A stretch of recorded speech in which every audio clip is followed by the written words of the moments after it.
सिन्दूरारुणविग्रह त्रिनयना माणिक्यमौलिस्फुरत् तारानायकशेखरां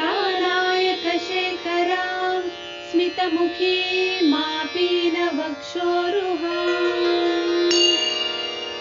पाणिभ्यामलिपूर्णरत्नचषकं रक्तोत्पलं बिभ्रति सौम्यां रत्नघटस्थरक्तचरणां ध्यायेत्।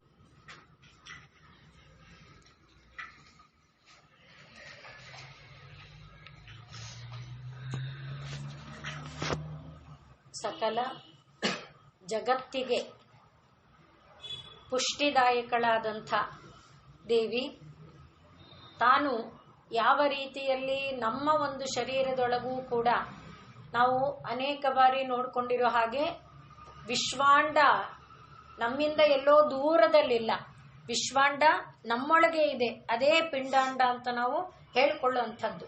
ಹಾಗಾಗಿ ಪಿಂಡಾಂಡವು ಬ್ರಹ್ಮಾಂಡಕ್ಕಿಂತ ಬೇರೆ ಅಲ್ಲ. ಆದ್ರಿಂದ ಯಾವ ಒಂದು ಚಂದ್ರ ಎನ್ನುವುದು ಆಹ್ಲಾದದಾಯಕವಾಗಿ, ಪುಷ್ಟಿದಾಯಕವಾಗಿ, ಮಾನದಾಯಕವಾಗಿ, ಶಕ್ತಿದಾಯಕವಾಗಿ ಜೀವಿಗಳೊಳಗೆ ತಂಪನ್ನ ಕೊಡುವುದಾಗಿ, ಜೀವಿಗಳ ಸಕಲ ಕ್ಲೇಶಗಳನ್ನು ಪರಿಹರಿಸುವುದಾಗಿ, ಆನಂದದಾಯಕವಾಗಿ ಇರುವಂಥದ್ದನ್ನ ನಾವು ಸಹಸ್ರಾರ ಅತೀತವಾದ ಪೀಠದಲ್ಲಿ ಅಥವಾ ಸಹಸ್ರಾರ ಪೀಠದಲ್ಲಿ ವಿರಾಜಮಾನವಾಗಿರುವಂತೆ ಕಾಣ್ತೇವೋ ಅದನ್ನೇ ನಮ್ಮ ಶರೀರದ ಒಳಗಿನ ಅನುಭವದಲ್ಲಿ ಸಾಧನೆಯನ್ನ ಮಾಡ್ತಾ ನಮ್ಮ ಪ್ರಾಣಾಪಾನಾದಿಗಳನ್ನು ನಿಗ್ರಹ ಮಾಡಿಕೊಳ್ಳುವುದರ ಮೂಲಕ ಅಂತರಂಗದಲ್ಲಿ ಕೂಡ ನಾವು ಕಾಣಬಹುದಾದಂಥ ಒಂದು ಚಂದ್ರಮಂಡಲ ಏನಿದೆಯೋ ಆ ಚಂದ್ರಮಂಡಲದ ಮಧ್ಯದಲ್ಲಿ ದೇವಿ ಇದ್ದಾಳೆ ಅನ್ನುವುದನ್ನ ನಾವು ನೋಡ್ಕೊಂಡಿದ್ವಿ. ಚಂದ್ರಮಂಡಲ ಮಧ್ಯಗ.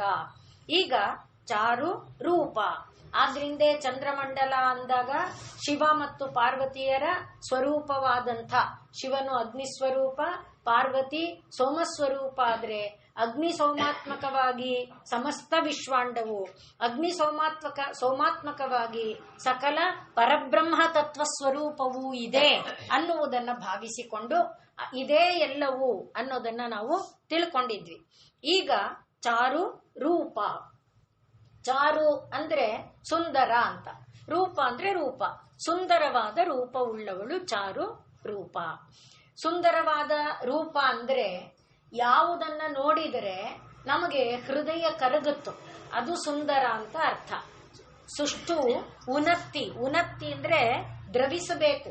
ಅದು ದ್ರವಿಸಿದಾಗಲೇ ಯಾವುದೇ ಆದ್ರೂ ದ್ರವ ಆದಾಗ ಏನ್ ಮಾಡುತ್ತೆ? ಚಲಿಸುತ್ತೆ. ಚಲಿಸಿದ ಮೇಲೆ ಏನ್ ಮಾಡುತ್ತೆ? ಆಕಾರವನ್ನ ತಳೆಯುತ್ತೆ ಅಲ್ವಾ? ದ್ರವ ಆದದ್ದು ನಮಗೆ ಗೊತ್ತಿದೆ. ಈಗ ನೀರಿಗೆ ಹೇಳ್ತಾರಲ್ವಾ, ಅದು ಯಾವ ಒಂದು ವಸ್ತುವಿನಲ್ಲಿ ಇಡ್ತೇವೆ ಆ ರೂಪ ತಳೆಯುತ್ತೆ. ಬಕೆಟ್ ಅಲ್ಲಿ ಇಟ್ರೆ ಬಕೆಟ್ ರೂಪ, ಕೊಡದಲ್ಲಿಟ್ರೆ ಕೊಡದ ರೂಪ, ತೊಟ್ಟಿಲಿದ್ರೆ ತೊಟ್ಟಿ, ಅಂದ್ರೆ ಅದಕ್ಕೆ ನಿರ್ದಿಷ್ಟವಾದ ರೂಪ ಇಲ್ಲ.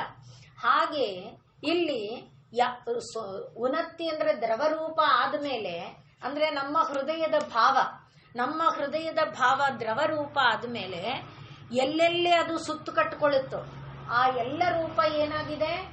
ಎಲ್ಲವೂ ಆನಂದದಾಯಕವಾಗಿದ್ದು ದೇವಿ ಪರಬ್ರಹ್ಮ ಸ್ವರೂಪವನ್ನ ನಮಗೆ ಕೊಡುವಂತದಾಗಿದ್ದೆ. ಆದ್ರಿಂದ ಅದು ಚಾರು ರೂಪ. ಚಾರು ಅಂದಾಗ ಅದು ಏನ್ ಮಾಡಬೇಕು? ಮೊದಲು ಹೃದಯವನ್ನ ದ್ರವಿಸುವಂತೆ ಮಾಡಬೇಕು. ದ್ರವಿಸಿದ ದ್ರವ ಅದು ಪೂರ್ಣವಾಗಿ ಆಯಾ ಪದಾರ್ಥವನ್ನ, ಈಗ ನಾವು ಭಾವಿಸ್ತಾ ಇರೋದು ಲಲಿತೆಯನ್ನ, ಆ ಲಲಿತೆಯ ಪೂರ್ಣ ಸ್ವರೂಪವನ್ನ ಈ ದ್ರವಿಸಿದ ರೂಪ ಆಕ್ರಮಿಸಿ ಆ ದ್ರವ ನಮ್ಮೊಳಗೆ ಆನಂದವನ್ನ ಉಂಟು ಮಾಡುವಂತೆ ಆಗಬೇಕು. ಆಗ ಚಾರು ರೂಪ. ಇನ್ನು ಒಂದು, ನಾವು ಮೇಲೆಲ್ಲ ಹೇಳ್ಕೊಂಡಾಗ ಚಂದ್ರಮಂಡಲ ವಿದ್ಯಾ, ಮಧ್ಯಗ, ಚಂದ್ರವಿದ್ಯಾ, ಮನುವಿದ್ಯಾ, ಇಲ್ಲೆಲ್ಲ ನಮಗೆ ಯಾವುದೇ ನಿರ್ದಿಷ್ಟ ರೂಪ ಇಲ್ಲ. ಇಲ್ಲಿ ರೂಪ ಅಂದ್ರೆ ಒಂದು ಆಕಾರ. ಇಲ್ಲಿ ಏನು ಆಕಾರ ಕೊಡ್ತಾ ಇದ್ದಾರೆ? ಯಾವ ಆಕಾರ ನಿಮ್ಮ ಹೃದಯವನ್ನ ಕರಗಿಸಿ ಆ ರೂಪವನ್ನ ತಳೆದು ನೀವು ಆನಂದವನ್ನ ಪಡುವಂತೆ ಮಾಡ್ತಾ ಇದೆಯೋ ಆ ರೂಪನೇ ದೇವಿಯ ರೂಪ ಅಂತ ಭಾವಿಸ್ಕೊಳ್ಳಿ. ಅಂದ್ರೆ ನಾವಿವಾಗ ಲಲಿತಾ ತ್ರಿಪುರ ಸುಂದರಿ ಅಂದ್ರೆ ಯಾವ ರೀತಿ ನೋಡ್ತೀವಿ ಹೇಳಿ? ಅವಳೊಂದು ಪೀಠದ ಮೇಲಿದ್ದಾಳೆ, ಆ ಪೀಠದ ಕೆಳಗಡೆಗೆ ಬ್ರಹ್ಮ ವಿಷ್ಣು ಈಶ್ವರರೆಲ್ಲ ಇದ್ದಾರೆ. ಆ ಸದಾಶಿವ ಅನ್ನುವ ಅವನೇ ಇದರ ಹಲಗೆಯಾಗಿದ್ದಾನೆ. ಅದರ ಮೇಲೆ ಅವಳು ಕೈಯಲ್ಲಿ ಒಂದು ಇದನ್ನ ಕಬ್ಬಿನ ಜಲ್ಲೆಯನ್ನ ಹಿಡಿದಿದ್ದಾಳೆ. ಚಂದ್ರ ಈ ರೀತಿಯಾದ ಒಂದು ಚಿತ್ರವನ್ನ ಭಾವಿಸ್ತೇವೆ ಲಲಿತಾ ತ್ರಿಪುರ ಸುಂದರಿ ಅಂದ್ರೆ. ಇಲ್ಲಿ ಆ ಲಲಿತಾ ತ್ರಿಪುರ ಸುಂದರಿಯ ರೂಪ ಎಂಥ ರೂಪ ಆಗಿದೆಯಪ್ಪ ಅಂದ್ರೆ, ಯಾವ ಭಾವದಲ್ಲಿ ನಿಮ್ಮ ಹೃದಯ ಕರಗಿ ನಿಂತುಕೊಳ್ಳುತ್ತೋ ಆ ರೂಪನೇ ಅವಳದು ಅಂತ. ಅಂದ್ರೆ ಈಗ ನಾವು ಹೇಳಿದಂಥ ರೂಪ ಅಂತ ಹೇಳಿ ಧ್ಯಾನಕ್ಕೆ ಅದು ಬರ್ಲಿಲ್ಲ ಅನ್ನಿ. ಇದೇನ್ ದೇವಿ, ಎಷ್ಟು ಪ್ರಯತ್ನ ಪಡ್ತಾ ಇದ್ದೀನಿ ನಿನ್ನ ಧ್ಯಾನ ಮಾಡೋಣ ಅಂತ, ಮನಸ್ಸು ಎಲ್ಲೆಲ್ಲೋ ಹೋಗ್ತಾನೆ ಇದೆಯಲ್ಲಮ್ಮ ಅಂತ ಆಗತ್ತೇನೆ. ಯಾವ ಕಡೆಯಲ್ಲಿ ಮನಸ್ಸು ನಿಲ್ತಾ ಇದೆ, ಮೊಮ್ಮಗುವಿನ ಮೇಲೆ ಮನಸ್ಸು ನಿಲ್ತಾ ಇದೆ, ಅಥವಾ ಯಾವುದೋ ಬಂಧುವಿನ ಮೇಲೆ ಮನಸ್ಸು ನಿಲ್ತಾ ಇದೆ, ಸ್ನೇಹಿತನ ಮೇಲೆ ಮನಸ್ಸು ನಿಲ್ತಾ ಇದೆ, ಆವಾಗ ಈ ರೂಪದಲ್ಲೇ ಅಮ್ಮ ನೀನಿದ್ದೀಯೆ. ಯಾಕೆಂದ್ರೆ ಮನಸ್ಸು ನಿಲ್ಲುವುದು ನಮಗೆ ಮುಖ್ಯ. ಮನಸ್ಸು ನಿಂತ ಜಾಗದಲ್ಲಿ ಆ ದೇವಿ ಇದ್ದಾಳೆ, ಆ ದೇವಿನೇ ಪರಬ್ರಹ್ಮ ಸ್ವರೂಪಿಣಿ ಅನ್ನುವುದನ್ನು ನಾವು ಭಾವಿಸಿಕೊಂಡು ಧ್ಯಾನ ಮಾಡಿದರೆ ಅಥವಾ ಆ ದೇವಿಯನ್ನು ಆರಾಧಿಸಿದರೆ ಆ ರೂಪದಲ್ಲಿ ದೇವಿ ನಮಗೆ ಒಲಿತಾಳೆ. ಚಾರು ರೂಪ. ಆದ್ರಿಂದ ದೇವಿಯನ್ನ ಇದೇ ನಿರ್ದಿಷ್ಟವಾದ ರೂಪದಲ್ಲಿ ಆರಾಧಿಸಬೇಕು ಅಂತ ಇಲ್ಲ. ಅದು ಅವಳ ನಿರ್ದಿಷ್ಟ ರೂಪ ಇದೆ, ಇಲ್ಲ ಅಂತಲ್ಲ, ಇದೆ. ಯಾವಾಗ ಅಂದ್ರೆ ಋಷಿಗೆ ಅಂತರಂಗದಲ್ಲಿ ಧ್ಯಾನ ಮಾಡುವಾಗ ತನ್ನ ಒಂದು ಭಾವದಲ್ಲಿ ಕಂಡಂಥ ರೂಪ ಅದು. ಯಾವುದೇ ಒಂದು ರೂಪಗಳಿದೆಯಲ್ಲ ಅಂದ್ರೆ ಚಂದ್ರ, ಈಗ ಸೂರ್ಯ, ರಾಮ, ಕೃಷ್ಣ, ಶಿವ ಇವರಿಗೆಲ್ಲ ಒಂದೊಂದು ರೂಪವನ್ನ ಕೊಟ್ಟಿದಾರಲ್ಲ, ಅದು ಬೇಕಾಬಿಟ್ಟಿಯಾಗಿ ಇವತ್ತೇನೇನೋ ಚಿತ್ರ ಮಾಡ್ತಾರಲ್ಲ, ಆ ವೆಹಿಕಲ್ ಮೇಲೆ ಕೂತಿರೋ ಹಾಗೆ, ಪ್ಯಾಂಟ್ ಶರ್ಟ್ ಹಾಕೊಂಡಿರೋ ಹಾಗೆ, ಆ ತರ ಏನೇನೆಲ್ಲ ದೇವರ ಚಿತ್ರಗಳನ್ನ ಮಾಡ್ತಾರಲ್ಲ, ಅದು ಹಾಗಲ್ಲ. ಅಂತರಂಗದಲ್ಲಿ ಒಬ್ಬ ಧ್ಯಾನ ಮಾಡುವಾಗ ಅದಕ್ಕೆ ಚಾರು ರೂಪ. ಆ ರೂಪ ಹೃದಯದಿಂದ ದ್ರವಿಸಿ ಅದನ್ನ ಆಕ್ರಮಿಸಿ ಅಲ್ಲೇ ಆನಂದ ತುಂದಿರವಾಗಿ ಕಚ್ಚಿಕೊಂಡು ಬಿಡಬೇಕು, ಅಲ್ಲಿಂದ ತಾನು ಬರಲ್ಲ. ಆ ರೀತಿಯಾದ ಒಂದು ತತ್ವ ಏನಿದೆ ಅದು ಚಾರು ರೂಪ. ಅಂದ್ರೆ ಯಾವ ರೂಪದಲ್ಲಿ ಋಷಿಗಳು ತಮ್ಮ ಅಂತರಂಗದಲ್ಲಿ ಆ ಪರತತ್ವವನ್ನ ಅನುಭವಕ್ಕೆ ತಂದುಕೊಂಡಿದ್ದಾರೋ ಹಾಗೆ ಅವರಿಗೆ ಅಂತರಂಗದಲ್ಲಿ ಕಂಡ ಲಂಬೋದರಾದಿ ರೂಪಗಳು ಏನಿದೆಯೋ ಅದು ಗಣಪತಿಗಾದರೆ, ಸುಬ್ರಹ್ಮಣ್ಯನಿಗೆ ಮಯೂರ ಕುಕ್ಕುಟಾದಿ ವಾಹನನಾಗಿರುವಂತ ಯಾವ ರೂಪ ಇದೆಯೋ ಅದೆಲ್ಲ ಅಂತರಂಗದಲ್ಲಿ ಆ ಹೃದಯ ದ್ರವಿಸಿ ಪ್ರಾಣಾಪಾನಗಳು ಒಂದು ಆಕೃತಿಯನ್ನ ತಳೆದು ಅವರು ಕಂಡಿರುವಂಥದ್ದು. ಆದ್ರಿಂದ ಲಲಿತಾ ತ್ರಿಪುರ ಸುಂದರಿಯ ದೃಶ್ಯನೂ ಅದು ಹೌದು. ಆದರೆ ನಮ್ಮ ಮನಸ್ಸು ಎಲ್ಲಿ ನಿಂತರೆ ದೇವಿ ಅಂತ ನಮಗನ್ಸುತ್ತೋ, ಸುಮ್ಮನೆ ನಾವು ದೇವಿ ಅನ್ಕೊಳ್ಳೋದಲ್ಲ, ದೇವಿ ಅಂತ ನಮಗನ್ಸುತ್ತೋ ಒಂದು.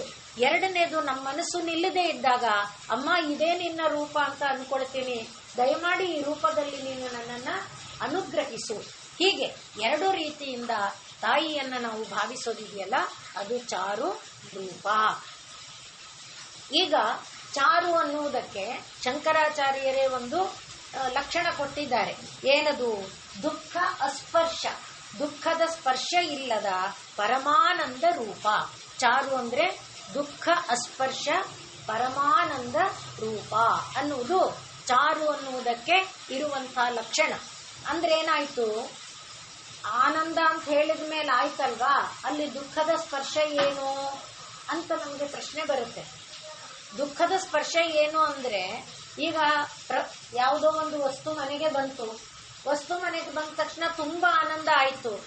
ಆ ಆನಂದ ಎಷ್ಟೊತ್ತು ಉಳೀತು? ಆನಂದ ಎಷ್ಟೊತ್ತು ಉಳೀತು? ನಮ್ ಕೈನಲ್ಲಿ ಇರುವಷ್ಟು ಹೊತ್ತು ಉಳೀತು. ಅಥವಾ ಅದನ್ನ ಯಾರೋ ತಗೊಂಡು ಹೀಗ್ ತಿರುಗಿಸಿ ಹಾಗೆ ತಿರುಗಿಸಿ ನೋಡ್ತಾ ಇರುವಾಗ ಅದಕ್ಕೇನೋ ಒಂದ್ ಪಟ್ಟೆ ಬಿತ್ತೋ, ಒಂದ್ ಗೆರೆ ಆಯ್ತೋ, ಒಂದ್ ಸ್ಕ್ರಾಚ್ ಆಯ್ತೋ, ಅಷ್ಟೇ. ಸ್ಕ್ರಾಚ್ ಆಗಿದ್ರಿಂದ ವಸ್ತು ಏನು ಹೋಗಿಲ್ಲ. ಆದ್ರೆ ನಮ್ಮ ಮನಸ್ಸಿಗೆ ಆಗ್ಲೇ ಆಘಾತ ಆಯ್ತು, ಆಗ್ಲೇ ನೋವಾಯ್ತು. ಅಲ್ಲಿಗೆ ನೋಡಿ, ಆನಂದದ ಬೆನ್ನಲ್ಲೇ ಏನಿದೆ? ದುಃಖ ಇದೆ.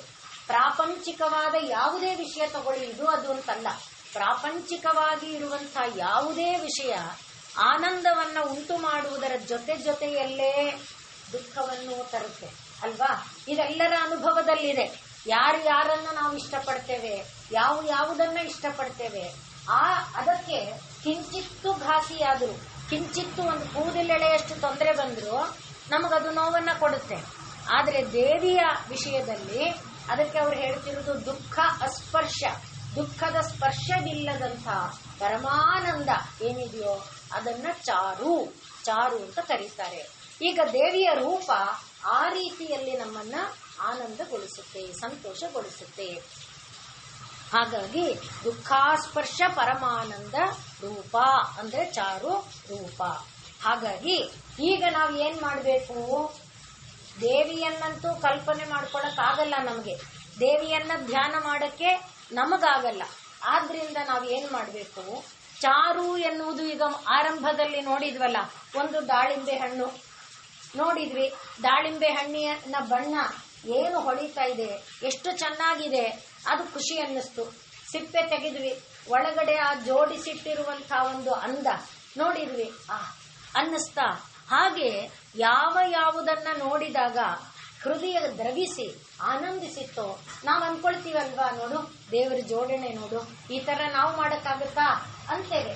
ಒಂದು ಹೂವನ್ನ ನೋಡ್ತೇವೆ, ಆ ಹೂವಿನಿಂದ ಬರುವ ಪರಿಮಳ ಕಂಡಾಗ ನೋಡಿದ್ಯಾ ಎಷ್ಟು ಚೆನ್ನಾಗಿದೆ.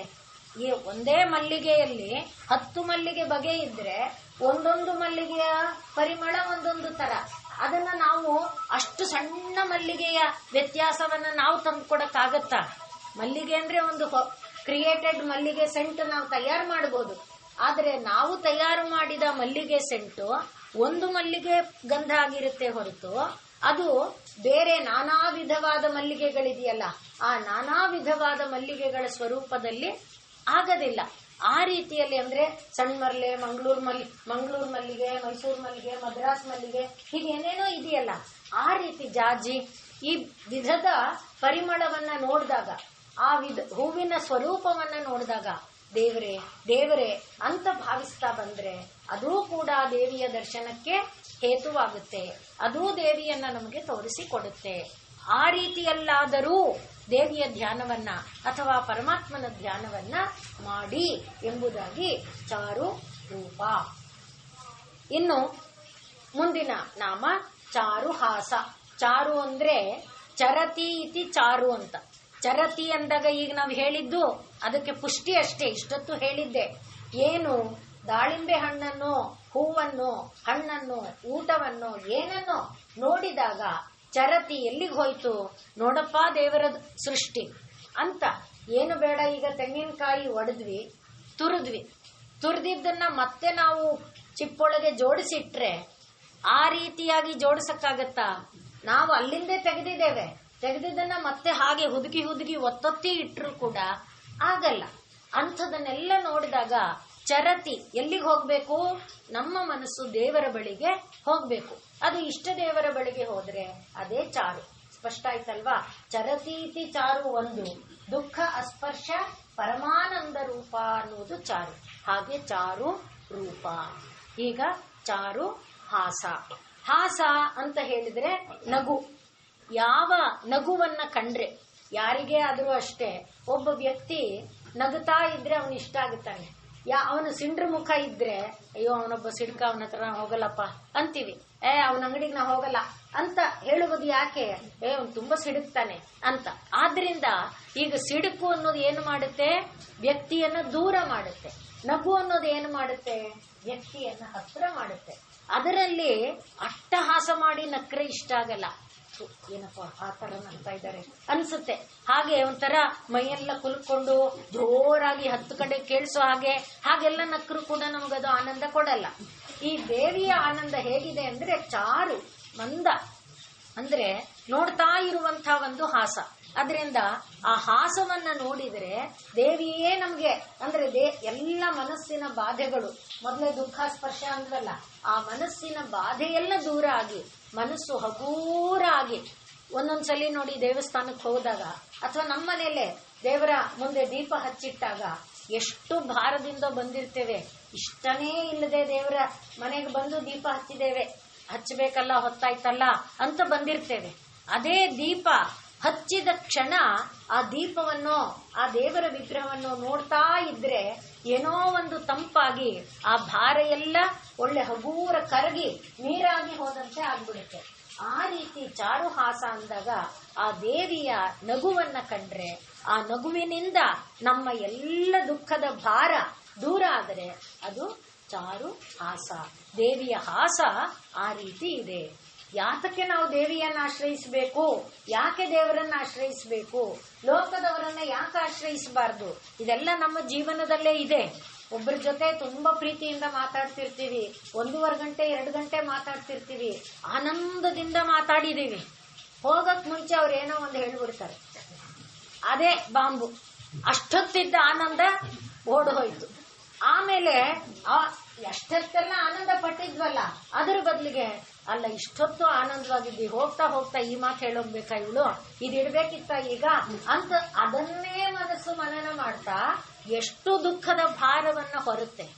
ಆದ್ರೆ ದೇವರನ್ನ ಆಶ್ರಯಿಸಿದ್ರೆ ಅಲ್ಲಿ ಈ ರೀತಿ ಭಾರ ಅನ್ನುವುದು ಇಲ್ಲ. ನೀವು 1 ಗಂಟೆ ಇರಿ, 10 ಗಂಟೆ ಇರಿ, 10 ವರ್ಷ ಇರಿ, ಎಷ್ಟು ವರ್ಷ ದೇವರ ಜೊತೆಯಲ್ಲಿದ್ರು ಕೂಡ ದೇವರ ಸನ್ನಿಧಿ ಸಾಕಾಯ್ತಪ್ಪ ಅಂತ ಅನ್ನಿಸಬಾರ್ದು. ಇತ್ತೀಚಿನವರಲ್ಲಿ ದೇವಾಲಯದಲ್ಲಿ ಪೂಜೆ ಮಾಡುವವರಲ್ಲಿ ನಾವು ನೋಡ್ತೇವೆ. ಅಂದ್ರೆ ದೇವರ ಸನ್ನಿಧಿ ಅಂತ ಒಂದು ದಿವ್ಯ ಭಾಗ್ಯ ದೊರೆತಿದೆಯಲ್ಲ, ಎಷ್ಟು ಜನ್ಮದ ಪುಣ್ಯನೋ. ಆದ್ರಿಂದ ನಿರಂತರವಾಗಿ ದೇವರ ಸನ್ನಿಧಿಯಲ್ಲಿದ್ರೆ ಅದರ ಸುಖದ ಅನುಭೂತಿ ಗೊತ್ತಾಗುತ್ತೆ. ಅದು ಸುಖ ಅನ್ನೋದನ್ನು ಮೊದಲು ಪರಿಭಾವಿಸಬೇಕು. ಒಳಗಿನಿಂದ ಬರಲ್ಲ.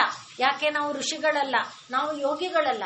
ಹೊರಗಿಂದ ಮೊದಲು ಆನಂದ ತಂದ್ಕೋಬೇಕು. ಎಷ್ಟು ಜನ್ಮದ ಪುಣ್ಯನೋ, ದೇವರ ಸಾನ್ನಿಧ್ಯ ನನಗೆ ದೊರಕಿದೆ. ದೇವರ ಸನ್ನಿಧಿಯಲ್ಲಿ ಬೆಳಗಿನಿಂದ ರಾತ್ರಿವರೆಗೆ ಪೂಜೆ ಮಾಡೋ ಭಾಗ್ಯ ಇದೆ. ಮತ್ತೆ ಅರ್ಚಕನ ಸ್ಥಾನ ಎಂಥದು? ಅರ್ಚಕಸ್ಯ ಪ್ರಭಾವೇಣ ಶಿಲಾಭವತಿ ಶಂಕರ. ಬೇರೆಯವನು ಬಂದವನಿಗೆ ಅದು ಕಲ್ಲಷ್ಟೇ. ಕಲ್ಲಲ್ಲಿ ದೇವರನ್ನ ಕಾಣಿಸಿಕೊಡುವವನು ಯಾರು? ಅರ್ಚಕ. ಅವನ ಒಂದು ಮಂಗಳಾರತಿ ಮಾಡುವ ರೂಪನೋ, ಅವನು ಬಾಯಲ್ಲಿ ಹೇಳುವ ಮಂತ್ರನೋ, ಅವನು ಆ ದೇವರನ್ನ ಅಲಂಕರಿಸಿರೋದು ಯಾವುದೋ ಬಂದ ಭಕ್ತರಲ್ಲಿ ಭಕ್ತಿಯನ್ನ ಮೂಡಿಸುತ್ತೆ. ಅವನೇ ಬಂದ ಭಕ್ತರಲ್ಲಿ ದೇವರ ಅಲಂಕಾರ ಮಾಡಿದರ ಪೂಜೆ ಏನು ಬೇಡ, ಅವನೇ ಬನ್ನಿ ಅಂತ ಕರೆದು ತೀರ್ಥ ತಗೊಳ್ಳಿಪ್ಪ ಅಂದ್ರೆ ಸಾಕು. ಅವ್ರು ಹಾಗೆ ಹೋಗ್ತಿದ್ರಲ್ಲ, 1 ನಿಮಿಷ ಇರಿ, ಪ್ರಸಾದ ಕೊಡ್ತೀನಿ, ಇಷ್ಟಂದ್ರೆ ಸಾಕು. ಅದೆಲ್ಲ ದೇವರ ಪ್ರಸಾದ ಅಂತ ನನ್ಗನ್ಸುತ್ತೆ, ದೇವರ ಅನುಗ್ರಹ ಅನ್ಸುತ್ತೆ. ಅಷ್ಟರಿಂದ ಒಂದು ಜೀವಕ್ಕೆ ಅವನು ತಂಪು ಕೊಟ್ಟಿದ್ದರ ಮೂಲಕ ಅವನಿಗಿಂತ ಅವರು ದೇವರನ್ನ ಪ್ರೀತಿಸೋ ಹಾಗಾಗತ್ತೆ ಅಲ್ವಾ? ಇದನ್ನ ನಾವು ಜೀವನದಲ್ಲಿ ನೋಡಿರೋಂಥದ್ದು. ಆ ರೀತಿಯಲ್ಲಿ ಅರ್ಚಕನಿಂದ ದೇವರ ಸಾನ್ನಿಧ್ಯ, ದೇವರ ಸಾನ್ನಿಧ್ಯ ಭಕ್ತರಿಗೆ, ಭಕ್ತರಿಂದ ಅರ್ಚಕ, ಅರ್ಚಕನಿಂದ ದೇವ, ಇದು ಒಂದು ತ್ರಿಕೋಣದ ರೂಪದಲ್ಲಿ ಒಂದು ಬಾಂಧವ್ಯವನ್ನ ಬೆಳೆಸುತ್ತೆ. ಹಾಗೆ ಆ ಭಾವವನ್ನ ನಾವು ಹೊರಗಿಂದ ಭಾವಿಸಿಕೊಳ್ಬೇಕು. ಹಾಗೆ ಒಬ್ಬ ವ್ಯಕ್ತಿ ಬೆಳೆಸಿಕೊಂಡ್ರೆ ಅವನಲ್ಲಿ ದೈವತ್ವ ಬರುತ್ತೆ. ಜೊತೆಗೆ ಅವನು ದೈವತ್ವವನ್ನ ಬೇರೆಯವರಿಗೆ ಕೊಡೋದಕ್ಕೆ ಸಾಧ್ಯ ಆಗುತ್ತೆ. ಎಷ್ಟು ಜನ್ಮದ ಪುಣ್ಯದ ಫಲನು, ಅಯ್ಯೋ ನಮ್ದು ಕರ್ಮ, ನಾನು ಅವರಂತೆ ಓದಿದ್ರೆ ಸಂಬಳ, ಹಾಗೆ ಭಾವಿಸ್ಕೊಂಡು ದೇವರಿಗೆ ಹೀಗಂದ್ರೆ ಅದು ಭಕ್ತಿಯನ್ನ ಕೊಡಲ್ಲ.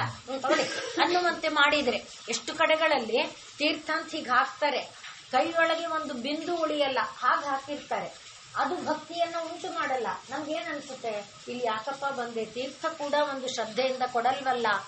ಯಾತಕ್ಕಿಷ್ಟು ಮಾತು ಹೇಳ್ತಿದೀನಿ, ದೇವರ ಸಾನ್ನಿಧ್ಯವನ್ನ ನಾವು ಯಾವ ರೀತಿಯಲ್ಲಿ ಭಾವಿಸಿ ಅದರ ಜೊತೆಯಲ್ಲಿ ಏಕಾತ್ಮತೆಯನ್ನ ಹೊಂದಿದೆಯಲ್ಲ, ಅದನ್ನ ಒಬ್ಬನು ಹೊರಮುಖದಲ್ಲಿ ಭಾವಿಸ್ತಾ ಒಳಮುಖದಲ್ಲಿ ಭಾವಿಸಿಕೊಂಡಾಗ ಅವನಲ್ಲಿ ದೈವತ್ವ ಅಲ್ಲದೆ ಅವನಿಂದ ಬೇರೆಯವರಲ್ಲೂ ಕೂಡ ದೈವತ್ವ ಉಂಟಾಗುವುದಕ್ಕೆ ಸಾಧ್ಯ ಆಗುತ್ತೆ.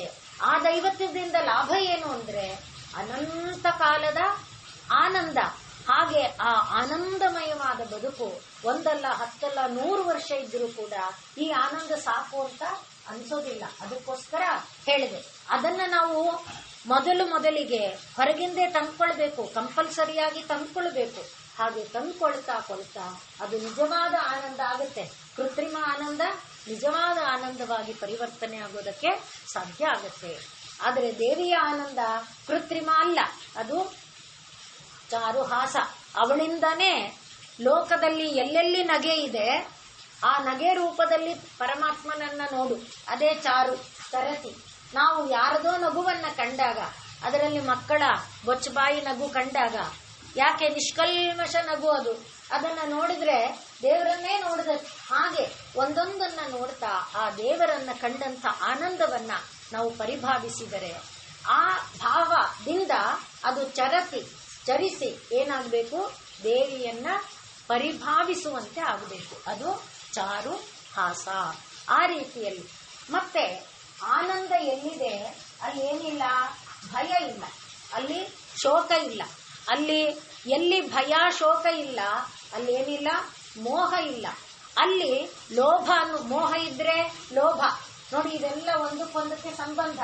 ಆದ್ರಿಂದ ಆನಂದದಿಂದ ಏನೇನನ್ನ ಕಳ್ಕೊಳ್ತೀವಿ ನಾವು, ಭಯವನ್ನ ಕಳ್ಕೊಳ್ತೀವಿ, ಶೋಕವನ್ನ ಕಳ್ಕೊಳ್ತೀವಿ, ಮೋಹವನ್ನ ಕಳ್ಕೊಳ್ತೀವಿ, ಲೋಭವನ್ನ ಕಳ್ಕೊಳ್ತೀವಿ. ಅಯ್ಯೋ ಇದೆಲ್ಲ ಹೌದು, ಇದನ್ನ ಕಳ್ಕೊಂಡ್ರೆ ನಾವು ಜೀವನದಲ್ಲಿ ಆನಂದವಾಗಿರಕ್ಕಾಗುತ್ತೆ. ನಿರಂತರ ಆನಂದ, ಸದಾ ಆನಂದಮಯವಾಗಿ, ಹಾಗೆ ಸದಾನಂದಮಯವಾಗಿ ಇರಬೇಕಾದ್ರೆ ಇದೆಲ್ಲ ದೂರ ಆಗಬೇಕು.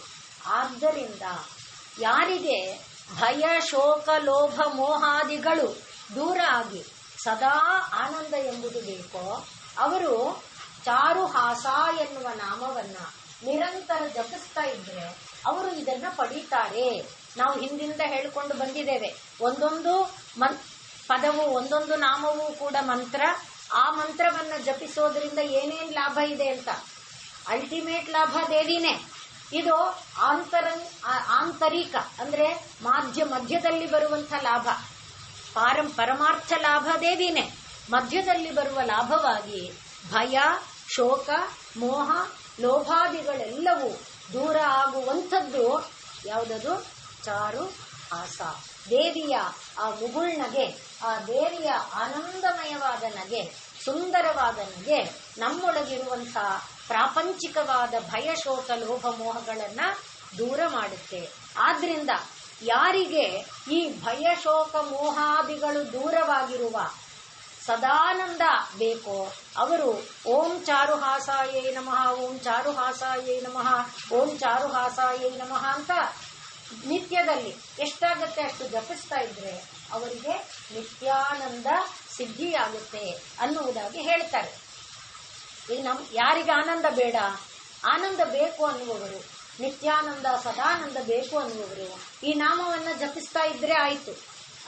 ಇದರಲ್ಲಿ ಹೇಳುವ ಪ್ರಕಾರದಲ್ಲಿ 128 ದಿನ ಜಪಿಸಬೇಕು ಅಂತಾರೆ, ಎಷ್ಟೋ ಗಂಟೆ ಅಂತ ಹೇಳುತ್ತಾರೆ.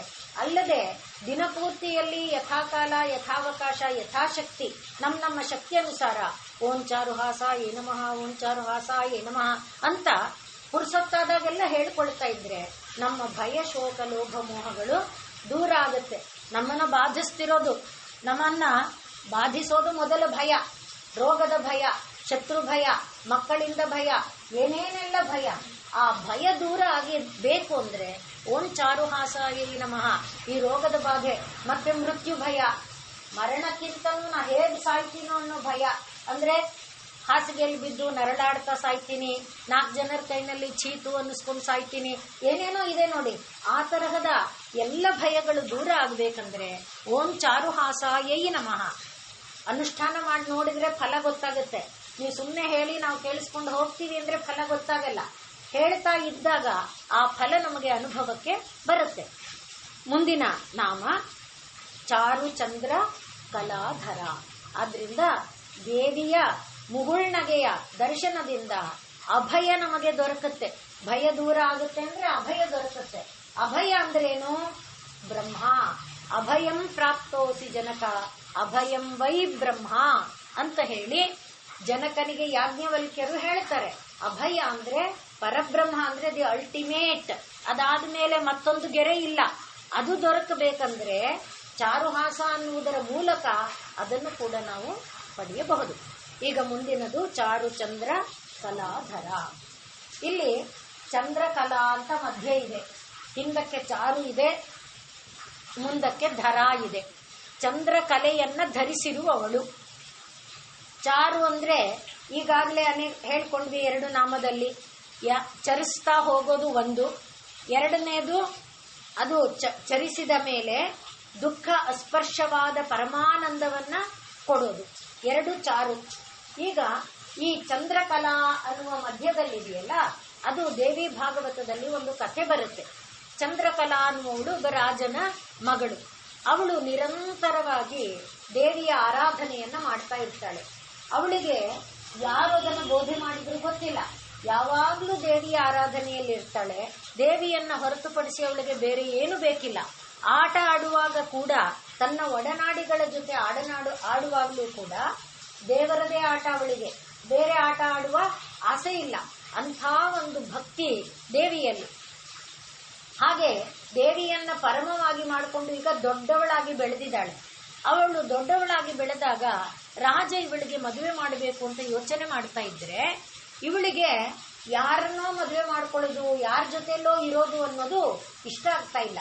ಆದ್ದರಿಂದ ಅವಳಿಗೆ ಗಾಬರಿಯಾಗಿದೆ, ಭಯ ಆಗಿದೆ. ಆಗ ದೇವಿ ಅವಳಿಗೆ ಕನಸಲ್ಲಿ ಬಂದು ಹೇಳ್ತಾ ಇದ್ದಾಳೆ, ಏನಂತ ನೋಡಮ್ಮ, ನನ್ನ ಭಕ್ತ ಸುದರ್ಶನ ಅನ್ನುವವನು ಕಾಡಿನಲ್ಲಿದ್ದಾನೆ. ಅವನು ಆ ಸುದರ್ಶನ ನೀನು ಮದುವೆ ಮಾಡ್ಕೋ, ನಿನಗೆ ಎಲ್ಲ ರೀತಿಯ ಒಳಿತು ಆಗುತ್ತೆ, ನಿನ್ನನ್ನ ಅವನು ಕಾಪಾಡ್ತಾನೆ, ಅವನು ಕೂಡ ನನ್ನದೇ ಭಕ್ತ ಎಂಬುದಾಗಿ ದೇವಿ ಹೇಳ್ತಾಳೆ. ಅವನು ಅಂದ್ರೆ ದೇವಿಯನ್ನ ಆರಾಧಿಸಿದಾಗ ದೇವಿ ತನ್ನ ಭಕ್ತರನ್ನ ವಿಭಜಿತರಾಗದಂತೆ, ವಿಯುಕ್ತರಾಗದಂತೆ, ಒಂದೇ ಒಂದು ಸಂಬಂಧದಲ್ಲಿ ಇರುವಂತೆ ಮಾಡ್ತಾಳೆ. ಹಾಗಾಗಿ ಆ ಚಂದ್ರಕಲೆಯನ್ನ ಸುದರ್ಶನನ ಜೊತೆಯಲ್ಲಿ ಸೇರಿಸಿದ್ದಾಳೆ. ಸುದರ್ಶನನನ್ನ ಮದುವೆ ಮಾಡಿಕೊಳ್ಳೋದಕ್ಕೆ ರಾಜ ಆದ್ರೆ ರಾಜ ಕೊಡೋದಿಲ್ಲ. ಆದರೆ ದೇವಿ ಕನಸಲ್ಲಿ ಬಂದಿರೋದ್ರಿಂದ, ದೇವಿ ಕನಸಲ್ಲಿ ಹೇಳಿದ್ರಿಂದ ರಾಜ ಸುದರ್ಶನನಿಗೆ ಮದುವೆ ಮಾಡಿಕೊಡ್ಬೇಕು. ಯಾಕೆ ಅಂದ್ರೆ ಸುದರ್ಶನ ಎಲ್ಲಿದ್ದಾನೆ? ಕಾಡಲ್ಲಿದ್ದಾನೆ. ಅದು ಋಷಿಯ ಒಂದು ಆಶ್ರಮದಲ್ಲಿದ್ದಾನೆ. ಅಂತ ದಟ್ಟ ದರಿದ್ರನಿಗೆ ರಾಜಕುಮಾರಿನ ಯಾರಾದ್ರೂ ಮದುವೆ ಮಾಡಿಕೊಡ್ತಾರಾ? ಹಾಗಾಗಿ ರಾಜ ಮದುವೆ ಮಾಡ್ಕೊಡಕ್ಕೆ ಯೋಚನೆ ಮಾಡ್ತಾನೆ ಅನ್ನೋಕ್ಕೋಸ್ಕರನೇ ದೇವಿ ಕನಸಲ್ಲಿ ಬಂದು ಹೇಳಿದ್ದಾಳೆ, ನಿನ್ನ ತಂದೆಗೆ ಹೇಳು, ನೀನು ಆ ಸುದರ್ಶನನನ್ನ ಮದುವೆ ಮಾಡ್ಕೋ, ನಾನು ನಿನಗೆ ಮಿಕ್ಕ ಎಲ್ಲ ಶ್ರೇಯಸ್ಸನ್ನ ಉಂಟು ಮಾಡ್ತೀನಿ ಅಂತ. ಸುದರ್ಶನನನ್ನ ತಂದೆಗೆ ಹೇಳಿದ್ಲು, ಅಪ್ಪ ದೇವಿ ನನಗೆ ಕನಸಲ್ಲಿ ಹೇಳಿದ್ದಾಳೆ, ಇಂಥ ಕಾಡಲ್ಲಿ ಇಂಥ ಋಷಿ ಆಶ್ರಮದಲ್ಲಿ ಸುದರ್ಶನ ಇದ್ದಾನೆ, ನೀನು ನನಗೆ ಅವನನ್ನು ಮದುವೆ ಮಾಡು ಅಂತ. ತಂದೆ ಮಗಳ ಮಾತನ್ನು ಒಪ್ಪಿದ. ಹಾಗಾಗಿ ಮದುವೆ ವ್ಯವಸ್ಥೆ ಮಾಡ್ದ. ಈಗ ಸುದರ್ಶನನ ಮೇಲೆ, ಸುದರ್ಶನ ಒಂದು ಕಾಲದಲ್ಲಿ ಒಬ್ಬ ದೊಡ್ಡ ರಾಜನೇ. ಸುದರ್ಶನ ರಾಜ ಅಲ್ಲ, ಸುದರ್ಶನನ ತಂದೆ ಮಹಾರಾಜನಾಗಿದ್ದ. ಆ ಸುದರ್ಶನನ ತಂದೆಯ ಜೊತೆಯಲ್ಲಿ ಒಬ್ಬ ಅತ್ಯಂತ ಮಿತ್ರನಾದಂಥ ಒಬ್ಬ ರಾಜ ಇದ್ದ. ಆ ಮಿತ್ರನಾದ ರಾಜ ಇದ್ದಕ್ಕಿದ್ದಂತೆ, ನಾವು ಇವಾಗ ಹೇಳಿದ್ವಲ್ಲ ಮೇಲೆ ಚಾರು ರೂಪಾನಲ್ಲಿ ಚಾರು ಅಂದ್ರೆ ಯಾರೋ ಸ್ನೇಹಿತನಾಗಿದ್ದವರು ಯಾವಾಗ್ಲೂ ಶತ್ರು ಆಗ್ಬಿಡ್ತಾರೆ, ಯಾರೋ ಸ್ನೇಹಿತರಾಗಿದ್ದವರು ಯಾವಾಗ್ಲೂ ಇತರ ಆಗ್ತಾರೆ. ಆ ರೀತಿ ಇವನು ಶತ್ರು ಆಗಿ ಏನ್ ಮಾಡ್ಬೇಕಾ, ಅವನು ಈ ರಾಜನನ್ನ ಕೊಂದು ಹಾಕಿ ತಾನು ಆ ರಾಜ್ಯವನ್ನ ಆಕ್ಯುಪೈ ಮಾಡಿಕೊಂಡ. ಆ ರಾಜನಿಗೆ ಇಬ್ಬರು ಪತ್ನಿಯರಿದ್ದು, ಅದರಲ್ಲಿ ಒಬ್ಬಳು ಪತ್ನಿಯ ಮಗ ಸುದರ್ಶನ. ಆ ಪತ್ನಿ ದೇವಿಯ ಭಕ್ತೆ. ಆದ್ರಿಂದ ಅವಳೇನ್ ಮಾಡಿದ್ಲು, ಮಗನನ್ನ ಕರ್ಕೊಂಡು ಕಾಡಿಗೆ ಬಂದ್ಬಿಟ್ಲು.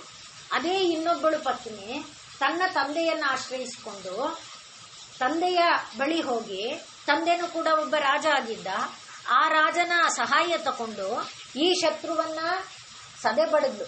ಈಗ ತಂದೆಯ ಅಂದ್ರೆ ಇವಳ ಸಹೋದರ ಅವರು ರಾಜ್ಯ ಆಳ್ತಾ ಇದ್ದಾರೆ. ಈಗ ನೋಡಿ, ತನ್ನ ಪತಿಯ ರಾಜ್ಯ ಇದು. ತನ್ನ ಪತಿಯ ರಾಜ್ಯವನ್ನ ತಂದೆಯ ಸಹಾಯ ತಕೊಂಡು ಶತ್ರುವಿನಿಂದ ರಾಜನನ್ನ ಕೊಲ್ಲಿಸಿದ್ಲು. ಈಗ ತಂದೆನೇ ರಾಜ್ಯ ತಗೊಂಡ್ಬಿಟ್ಟ, ತಂದೆನೇ ರಾಜ್ಯ ತಗೊಂಡ, ಅಣ್ಣನಿಗೆ ರಾಜ್ಯ ಕೊಟ್ಟ. ಇದು ಸಹಿಸಲ್ಲ. ಶೋಕ ಮೋಹ ಭಯ ಹೇಗಿದೆ ನೋಡಿ. ಆದ್ರಿಂದ ನನ್ನದೇ ಅಣ್ಣ ಅಲ್ವಾ, ನಾನೇ ತಾನೇ ಅಪ್ಪನ ಸಹಾಯ ತಗೊಂಡೆ, ಇಲ್ಲ. ಆದ್ರಿಂದ ಈಗ ಇವಳಿಗೆ ಏನಾಯ್ತು, ತನ್ನ ಪತಿಯ ರಾಜ್ಯವನ್ನ ತನ್ನ ತಂದೆ ತನಗೆ ಕೊಡಬೇಕಾಗಿತ್ತು, ತನ್ನ ಮಗನಿಗೆ ಕೊಡಬೇಕಿತ್ತು, ಅದರ ಬದಲಿಗೆ ಅಣ್ಣನಿಗೆ ಕೊಟ್ನಲ್ಲ ಅನ್ನುವ ಅಸೂಯೆಯಿಂದ ಈಗ ಇವಳು ಮತ್ತೆ ಮಾತ್ಸರ್ಯದಿಂದ ಬೇರೆ ವ್ಯವಸ್ಥೆ ಮಾಡೋಕೆ ನೋಡಿದ್ಲು. ಮತ್ತೆ ಈ ಸಮಯಕ್ಕೆ ಸರಿಯಾಗಿ ಸುದರ್ಶನ ಅಂದ್ರೆ ಈ ರಾಜ್ಯಕ್ಕೆ ರಾಜನಾಗಿದ್ದವನ ಮಗ ಕಾಡಲ್ಲಿದ್ದಾನೆ, ಕಾಡಲ್ಲಿ ಒಬ್ಬ ಋಷಿಯ ಬಳಿ ಇದ್ದಾನೆ ಅನ್ನೋದು ಗೊತ್ತಾಯ್ತು. ಆದ್ರಿಂದ ಇವಳ ತಂದೆ ಏನ್ ಮಾಡ್ದ, ಅವನನ್ನು ಪೂರ್ತಿ ಕೊಂದುಬಿಟ್ರೆ ಎಂದಿಗೂ ಸುದರ್ಶನ ಇಲ್ಲಿಗೆ ಬರಲ್ಲ, ಈ ರಾಜ್ಯ ಪೂರ್ಣವಾಗಿ ನನಗೆ, ನನ್ನ ಮಗಳಿಗೆ, ನನ್ನ ಮಗನಿಗೆ ಪರಂಪರೆಯಲ್ಲಿ ಬರುತ್ತೆ ಅಂತ ಯೋಚನೆ ಮಾಡಿ ಅವನು ಈಗ ಕಾಡಿಗೆ ಯುದ್ಧಕ್ಕೆ ಬಂದ. ಹಾಗೆ ಅವನು ಕಾಡಿಗೆ ಯುದ್ಧಕ್ಕೆ ಬಂದಾಗ ಸುದರ್ಶನಂಗೆ ಏನಿದೆ, ಏನಿಲ್ಲ. ಸೇನೆ ಇದೆಯಾ? ಇಲ್ಲ. ಸುದರ್ಶನನಿಗೆ ಏನಂದ್ರೆ ಏನಿಲ್ಲ, ಶಸ್ತ್ರಾಸ್ತ್ರಗಳಿಲ್ಲ, ಸೇನೆ ಇಲ್ಲ, ಯಾರ ಸಹಾಯ ಇಲ್ಲ. ಅವನಿರೋದು ಋಷಿಯ ಆಶ್ರಮದಲ್ಲಿ.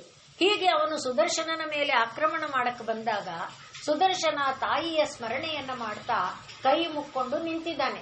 ಸುದರ್ಶನನಿಗೆ ಹುಟ್ಟಿದಾಗಿಂದ ಅವನ ತಾಯಿ ಅಂದ್ರೆ ಅವನ ಹೆತ್ತ ತಾಯಿ ಹೇಳಿಕೊಟ್ಟಿದ್ದೇ ದೇವಿಯ ಮಂತ್ರವನ್ನ.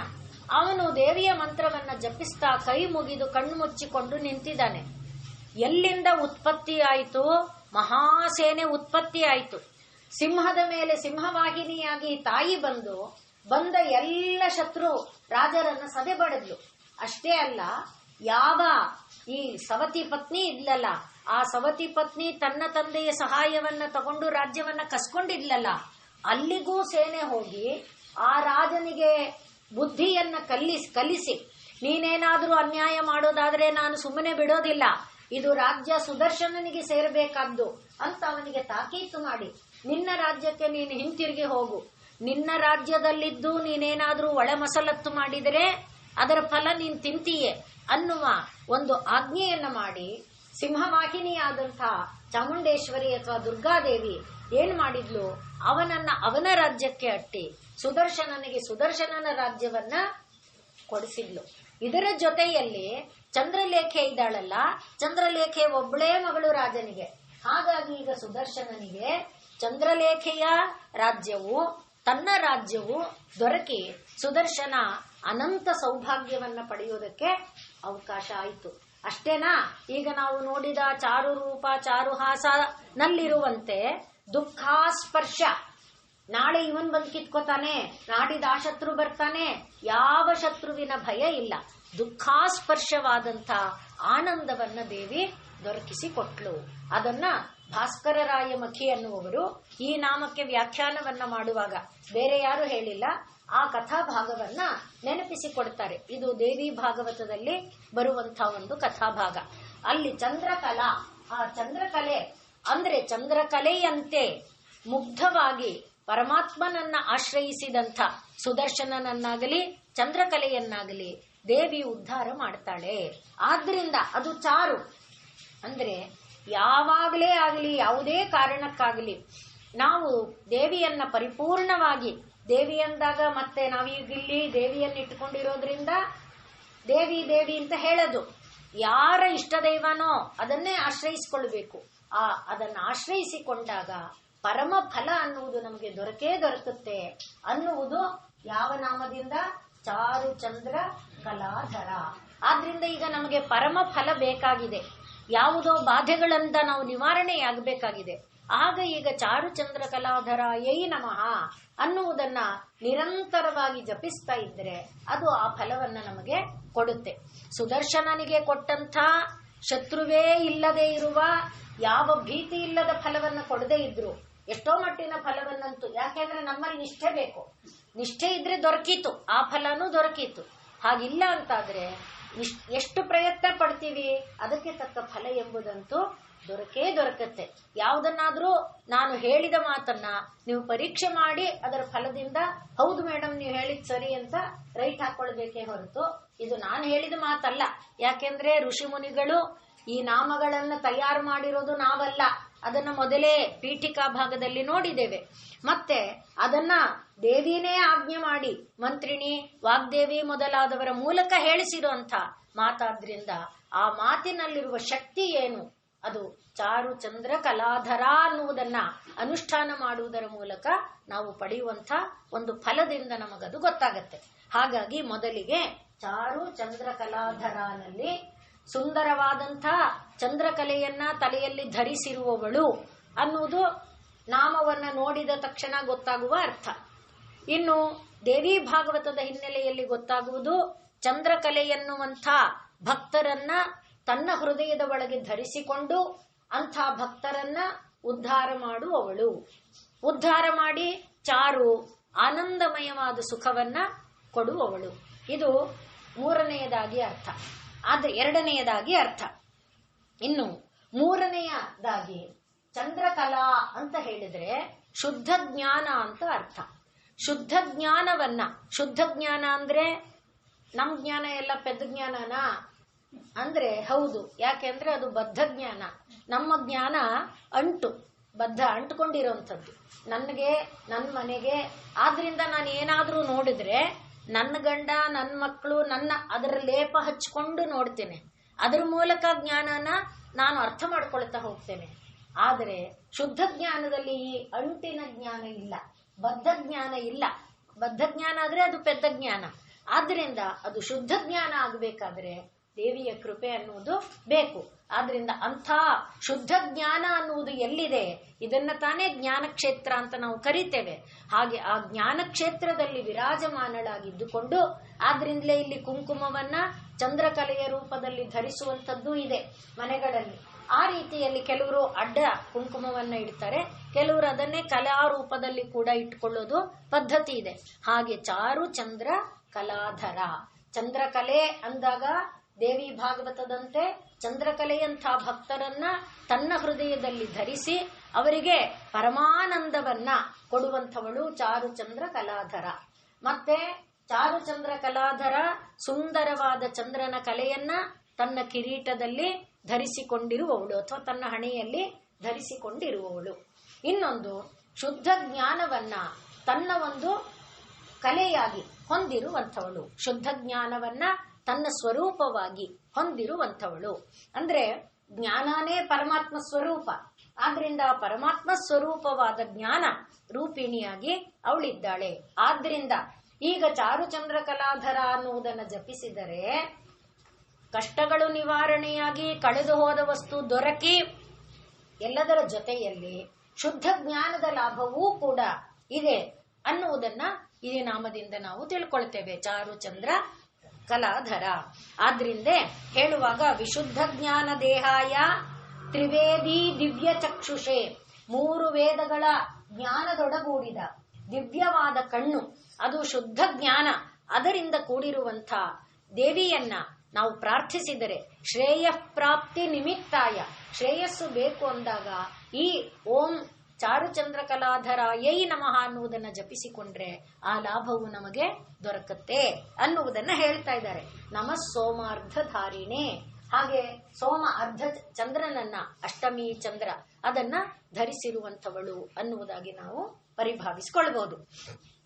ಈ ರೀತಿಯಾಗಿ ಈ ಒಂದು ನಾಮವನ್ನ ಸ್ಮರಿಸ್ತಾ ಇರೋದ್ರಿಂದ ಅಮೃತತ್ವದ ಲಾಭ, ಮತ್ತೆ ಹೇಳಿದ್ನಲ್ಲ ಕಳೆದುಕೊಂಡಿರುವುದರ ಲಾಭ, ಜೊತೆಯಲ್ಲಿ ಸೌಮ್ಯತ್ವ ಆನಂದದಿಂದ ಇರುವಂಥದ್ದು. ಹಾಗೆ ನಮ್ಮ ಕಲ್ಮಶಗಳು ಏನೇನಿದೆ, ನಮ್ಮಲ್ಲಿರುವಂತಹ ಕಾಮ, ಕ್ರೋಧ, ಲೋಭ, ಮೋಹ, ಮದ, ಮಾತ್ಸರ್ಯ, ಏನೇನು ಕಲ್ಮಶಗಳು ನಮ್ಮನ್ನ ಬಾಧಿಸ್ತಾ ಇದೆ, ಆ ಎಲ್ಲ ಕಲ್ಮಶಗಳನ್ನ ದೂರ ಮಾಡುವಂಥದ್ದು, ಆ ಎಲ್ಲಾ ಕಲ್ಮಶಗಳು ಹೋಗಿ ಶುದ್ಧವಾಗಿ ಇರುವಂಥದ್ದು, ಈ ಎಲ್ಲವೂ ಕೂಡ ನಮಗೆ ದೊರಕುತ್ತೆ. ಇದು ಬರೀ ತಾಯಿಗೆ ಮಾತ್ರ ಅಲ್ಲ, ಶಿವನೂ ಕೂಡ ಚಂದ್ರಕಲೆಯನ್ನ ಧರಿಸಿದಾನೆ. ಆದ್ರಿಂದ ಶಿವನೂ ನಮಗೆ ದೊರಕ್ತಾನೆ ಅಂತ ಬರೀ ಪಾರ್ವತಿ ಒಂದೇ ಅಲ್ಲ, ಪಾರ್ವತಿ ಶಿವ ಇಬ್ಬರು ನೋಡಿ ಒಂದಕ್ಕೊಂದು ಹೇಗೆ ಚಾರುಚಂದ್ರ ಕಲಾಧರ ಅನ್ನುವುದರಿಂದ ಇಷ್ಟು ಮಹತ್ತಾದ ಲಾಭ ನಮಗೆ ಇದೆ. ತಾಯಿ ಇಷ್ಟೆಲ್ಲವನ್ನ, ಅಮೃತತ್ವವನ್ನ, ವಿಶುದ್ಧ ಜ್ಞಾನವನ್ನ, ಹಾಗೆ ನಮ್ಮನ್ನ ಬಾಧಿಸ್ತಾ ಇರುವ ಎಲ್ಲ ಬಂಧಗಳ ಭಯವನ್ನ ದೂರ ಮಾಡುವುದಲ್ಲದೆ ಸೌಮ್ಯತ್ವವನ್ನ ಕೊಟ್ಟು ನಮ್ಮಲ್ಲಿ ಅಮೃತತ್ವವನ್ನ ಕೂಡ ಕೊಡ್ತಾಳೆ. ಆದ್ರಿಂದ ಅವಳು ನಮಃ ಸೋಮಾರ್ಧಧಾರಿಣೆ. ಆ ವಿಶುದ್ಧ ಜ್ಞಾನ ದೇಹಾಯ, ಶುದ್ಧವಾದ ಜ್ಞಾನ ದೇಹದಲ್ಲಿ ತ್ರಿವೇದಿ ದಿವ್ಯ ಚಕ್ಷುಷೆ, 3 ವೇದಗಳಿಂದ ಕೂಡಿರುವಂತಹ ಆ ದಿವ್ಯ 3 ಕಣ್ಣುಗಳ ಒಡಗೂಡಿದಂತಹ ದೇವಿ ನಮ್ಮಲ್ಲಿ ಆ ದಿವ್ಯ ಜ್ಞಾನವನ್ನು ಕೂಡ ಕರುಣಿಸ್ತಾಳೆ. ಹೀಗೆ ಚಾರುಚಂದ್ರ ಕಲಾಧರ. ಮುಂದಿನ ನಾಮ ಚರಾಚರ ಜಗನ್ನಾಥ. ಚರ ಅಂದ್ರೆ ಈಗ ತಾನೇ ಹೇಳಿದ್ದೇವೆ ಚಲಿಸು ಅಂತ. ಚಲಿಸುವುದು ಎಲ್ಲಿಯವರೆಗೆ ಚಲಿಸೋದು? ಎಲ್ಲ ಜೀವ ಚಲಿಸ್ತಾನೇ ಇರುತ್ತೆ. ನಾವು ಹಾಸಿಗೆ ಮೇಲೆ ಮಲ್ಕೊಂಡಿದ್ದೇವೆ, ನಮ್ಮ ಶರೀರ ಚಲಿಸ್ತಾ ಇಲ್ಲ, ಆದ್ರೆ ನಮ್ಮ ಮನಸ್ಸು, ನಮ್ಮ ಬುದ್ಧಿ ಚಲಿಸ್ತಾನೇ ಇದೆ. ಅದು ನಾನಾ ಕನಸಿನ ಲೋಕದಲ್ಲಿ ವಿಹರಿಸ್ತಾ ಇರುತ್ತೆ. ಹಾಗೆ ಅಂದ್ರೆ ಚಲನೆ ಎನ್ನುವುದು ನಿಂತಿಲ್ಲ. ಇದನ್ನೆಲ್ಲ ಸ್ಟ್ಯಾಟಿಕ್ ಅಂತ ನಾವು ಅಂತೇವಲ್ಲ, ಇಲ್ಲ. ಅದರ ಒಳಗಿರುವ ಅಣುಗಳು, ಒಂದೊಂದು ಅಣುವು ಚಲಿಸ್ತಾನೇ ಇರುತ್ತೆ. ಯಾವುದೂ ಕೂಡ ಅಲುಗಾಡದ ಸ್ಥಿತಿಯಲ್ಲಿ, ಜಡದ ಸ್ಥಿತಿಯಲ್ಲಿ ಇರಲ್ಲ. ಅದು ಸದಾ ಚಲನೆಯನ್ನ ಹೊಂದಿರುತ್ತೆ. ಆದ್ರೆ ಇಲ್ಲಿ ಒಂದೇ ಕಡೆ ನಿಂತಿದೆಯಲ್ಲ ಅಂದ್ರೆ ಅಂಥವಾಗ ಅದು ಬೇರೆ ಜಾಗ ಮುಟ್ಟಬೇಕಾದ್ರೆ ಅದಕ್ಕೆ ಒಂದು ಚಲಿಸುವುದರ ಸಂಪರ್ಕ ಬೇಕು, ಅದು ನಿಜ. ಆದರೆ ತಾನು ಇದ್ದ ಜಾಗದಲ್ಲೇ ಇದ್ದಾಗಲೂ ಅದರ ಒಳಗಡೆನೇ ಚಲನೆ ಇದೆ. ಈಗ ಇದನ್ನ ನಾವು ಅರ್ಥ ಮಾಡ್ಕೊಳ್ಬೇಕಾದ್ರೆ ಒಂದು ಲೋಟ ನೀರು ತಗೊಳ್ಳಿ. ಒಂದು ಲೋಟ ನೀರು ತಗೊಂಡು ನೋಡ್ತಾ ಇರಿ, ಮನೆಯಲ್ಲಿ ಮಾಡಿ ನೋಡಿ. ಲೋಟದಲ್ಲಿ ನೀರು ಮೇಲೆ ಕೆಳಗೆ ಆಗ್ತಾ ಇರುತ್ತೆ, ನೀವು ಗಮನಿಸಿ ನೋಡಿ. ನೀವು ಪಾತ್ರೆ ಒಲೆ ಮೇಲೆ ಇಟ್ಟಾಗ ಮೇಲೆ ಕೆಳಗೆ ಆಗೋದಲ್ಲ. ಲೋಟ ಕೈಗೆ ನೀರು, ಲೋಟ ತಗೊಳ್ಳಿ, ಲೋಟ ಬಗ್ಗಿಸಿ ನೀರು ಹಾಕಿ ಇಟ್ಬಿಡಿ. ನೀವು ನೀರು ಹಾಕಿದಾಗ ಹಾಕಿದ ವೇಗದಿಂದ ಚಲಿಸ್ತಿದೆ ನಿಮ್ಗೆ ಅನ್ನಿಸ್ಬೋದು. ಇಟ್ಬಿಡಿ, ನೋಡ್ತಾ ಇದ್ರೆ ಅದು ನೀರ ಒಳಗಡೆ ಕಣಗಳು ಚಲಿಸ್ತಾ ಇರೋದು ನಮ್ಗೆ ಕಾಣುತ್ತೆ. ಅಂದ್ರೆ ನಾವೇನು ಬೇಡ ಅಲುಗಾಡಿಸ್ತೀವಿ ಅಂದ್ರೆ ಒಂದ್ ಕಡೆ ಇಟ್ಟು ಬೇಕಾದ್ರೆ ನೋಡಿ, ಅಲ್ಲಿಗೆ ಚಲನೆ ಎಂಬುದು ನಿರಂತರವಾಗಿ ಇರುವಂಥದ್ದು. ಎಲ್ಲಿವರೆಗೆ ಸೃಷ್ಟಿ ಇದೆ, ಸೃಷ್ಟಿಯಲ್ಲಿ ನಿರಂತರವಾದ ಚಲನೆ ಎಂಬುದು ಇದೆ. ಹಾಗೆ ಚಲಿಸ್ತಾ ಇರುವಂತಹ ಎಲ್ಲವೂ ದೇವಿಯ ಸ್ವರೂಪ, ಅಥವಾ ಆ ಎಲ್ಲಕ್ಕೆ ದೇವಿ ಒಡತಿ. ಚಲಿಸದೆ, ಈಗ ನಾವು ಹೇಳುವಂತ ಈ ಬಾಗಿಲು, ಈ ಮಣೆ, ಈ ಗೋಡೆ, ಈ ಕಿಟಕಿ, ಈ ಎಲ್ಲ ಕೂಡ ದೇವಿಯ ಸ್ವರೂಪ. ಹಾಗೆ ಗಿಡ ಮರಗಳು, ಅದರಲ್ಲೆಲ್ಲ ಆದ್ರೆ ಚಲನೆ ಇದೆ. ಇವುಗಳಲ್ಲಿ ನಾವು ಜೀವ ಇಲ್ಲ ಅಂತ ಅನ್ಕೊಂಡಿದ್ದೇವಲ್ಲ, ಅಂಥವೂ ಕೂಡ ದೇವಿಯದೇ ಸ್ವರೂಪ. ಆದ್ರಿಂದ ಆ ದೇವಿ ಎಲ್ಲ ಜಗತ್ತಿಗೆ ನಾಥ, ಒಡತಿ ಆಗಿದ್ದಾಳೆ. ಎಂಥ ಜಗತ್ತಿಗೆ? ಚರ ಮತ್ತು ಅಚರ, ಚಲಿಸುವ ಮತ್ತು ಚಲಿಸದ ಆ ಎಲ್ಲ ಜಗತ್ತಿಗೆ ಅವಳು ನಾಥ, ಒಡತಿ ಆಗಿದ್ದಾಳೆ. ಇಲ್ಲಿ ಜಗತ್ತನ್ನೋದರಲ್ಲೇನೆ, ಜಗತ್ತನ್ನೋ ಶಬ್ದಕ್ಕೆ ಜಾಯತೆ, ತಾಯಿಯಿಂದ ಬಂದಿದೆ. ಮತ್ತೇನಾಗತ್ತೆ? ಗಚ್ಚತಿ. ಜಗತ್ತಿನಲ್ಲಿ ನೋಡಿ ಜ ಮತ್ತೆ ಗ, ಜಾಯತೆ ದೇವಿಯಿಂದ, ಪರಬ್ರಹ್ಮ ವಸ್ತುವಿನಿಂದ ಬಂದಿದೆ. ಗ ಹೋಗುತ್ತೆ, ಜಾಯತೆ ಗಚ್ಚತಿ, ಜಾಯತೆ ಗಚ್ಚತಿ. ಇದು ಚರ, ಸದಾಚರ ಅಲ್ವಾ?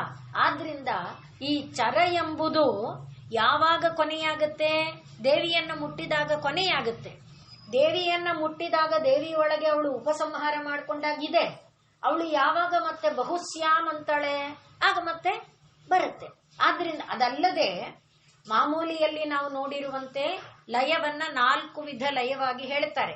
ಒಂದು ನೈಮಿತ್ತಿಕ, ಒಂದು ಪ್ರಾಕೃತಿಕ, ಒಂದು ವೈಕಾರಿಕ, ಇನ್ನೊಂದು ಆತ್ಯಂತಿಕ. ಈ 4 ಲಯಗಳಲ್ಲಿ ನೈಮಿತ್ತಿಕ ಲಯ ಅಂದ್ರೆ ಬ್ರಹ್ಮನ ಹಗಲು ಮುಗೀತು ಅಂದ್ರೆ 14 ಮನುಗಳು ಮುಗಿದ್ರು.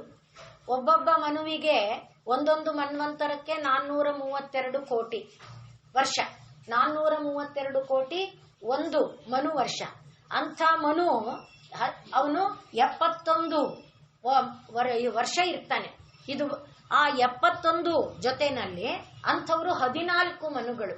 ಆ 14 ಮನು ಮುಗಿದ್ರೆ ಅಂದ್ರೆ ಅವರು 14 ಮನುಗಳು 71 ಬಾರಿ 4 ಯುಗಗಳನ್ನ ಸುತ್ತ ಬರ್ಬೇಕು. ಆ ರೀತಿ ಅಂದ್ರೆ ಇದು ಕಲ್ಪನೆಗೆ ಸಿಕ್ಕಲ್ಲ, ಅದಕ್ಕೆ ಅನಂತ ಅಂದ್ಬಿಡ್ತಾರೆ, ಎನ್ ಅಂತ ಇಟ್ಕೊಂಡ್ ಬಿಡೋಣ.